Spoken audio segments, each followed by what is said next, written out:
And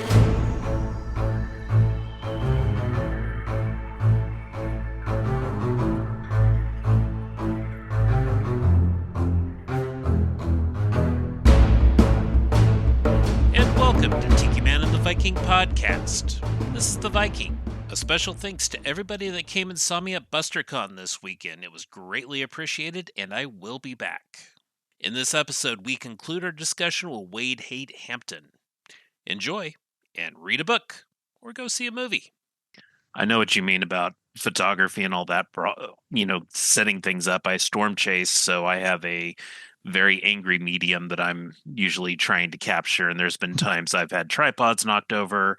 There's times I had some idiot in a truck go by at a high rate of speed, and I know I got dust in all my lenses. And, you can't figure a storm to do what you want it to do. But I've gotten my good shots. But yeah, it's that perilous thing that, we're trying to put it together, and there is so many variables to it.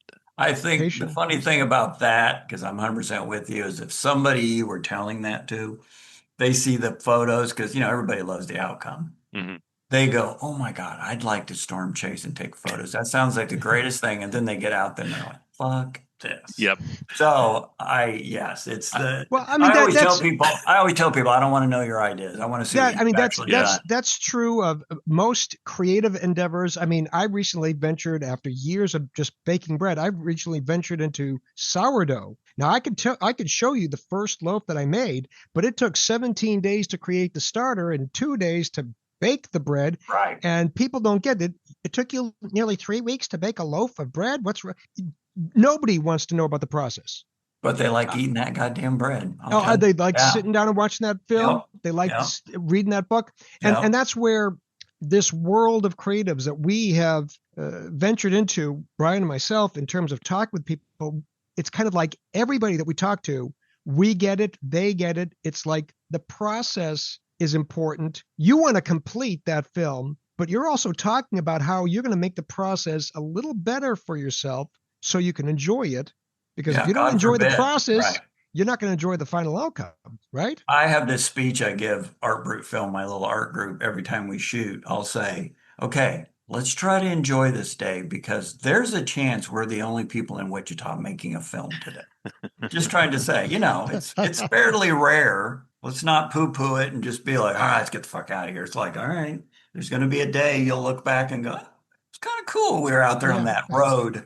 We got a guy wrapped in plastic that was part of the film, and every time cars would come by, they'd slow down. I'd go, no, will you sit up so they don't think you're dead? Because we don't want the cops. We've had the cops called so many times. So it's like, anyway, but you look back on, it's an adventure. I had a friend that did a horror film, Darkness, Leaf Yonker. Right. And he had a guy covered in blood, and they were washing him off at a car wash, and somebody drove by and reported it to the police and caused quite the stir. Sure. I mean, it's funny because I told him out there, I said, we sit up because, first of all, God bless them. They should. Yes. I think someone's being buried you would like to think they'd call somebody, but anyway, then he sits up and he has blood running down his face. He's waving at him, and they just kind of move on. But we had a camera. We've always joked you could get away with murder if you got a film crew. Mm-hmm. You could do anything.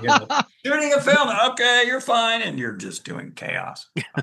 I have a story about a plastic toy gun spray painted black that didn't, of course, that the cops didn't think was fake. But that's another story for another time. We'll talk about that offline. Yes. But yeah, I get you. Oh God, that was terrible. When did you start? When did you realize that creating things, making art, film, whatever, when did you realize that was the thing for you? That was you? Well, I think most artists always say, since they were a kid. And it was always kind of my thing. And it's funny because I got a big wake up call, but growing up in Clearwater, I was the artist kid, and except for there was a girl named, what was her last name? Patty. She could draw horses really well. And I get really jealous because she get a lot of attention for her horses. And I was like, I can draw that damn horse. Anyway, but I remember my dad worked at the Wichita Eagle forever. And he had this horrible accident in my junior high. So he was forced to retire, but he was kind of delusional in the sense that he kept saying, oh, go talk to the Eagle. They'll hire you. You can do it. I went in there, and I won't say the guy's name because he just took me out at the knees. But he like looked at my terrible portfolio and said, let me guess, you were the artist kid growing up that everybody thought was so good. Ouch. And I said, yeah. And he goes, well, you need to go to college. I was the same way and learn this and learn that and learn this. And he was right.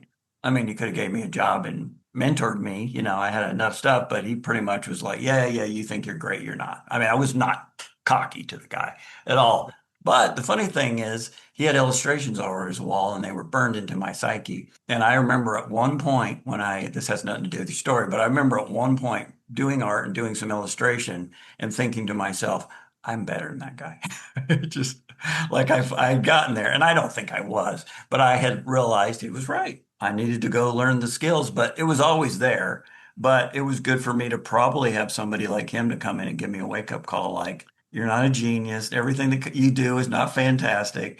And boy, it's been a series of wake up calls that, you know, I tell people all the time online, you know, I'm average at best, but I've learned to accept that and find that I enjoy what I make, and that's what's important. Right. So I'm never going to hit a level of the greats of things I was always fascinated with, and I'm comfortable with that fact now because I like what I make. It takes me back to Mel Brooks' History of the World Part 2, or History of the World Part 1, to where he talks about the birth of the artist and the guy showing his cave art, and then they go, and then there's the critic, and it's the guy that just pees all over it. Yeah, and it's like, unfortunately, we do have to deal with jerks like that at times. I posted a film once on a Facebook group. It was a big Facebook group. I can't remember what it was called.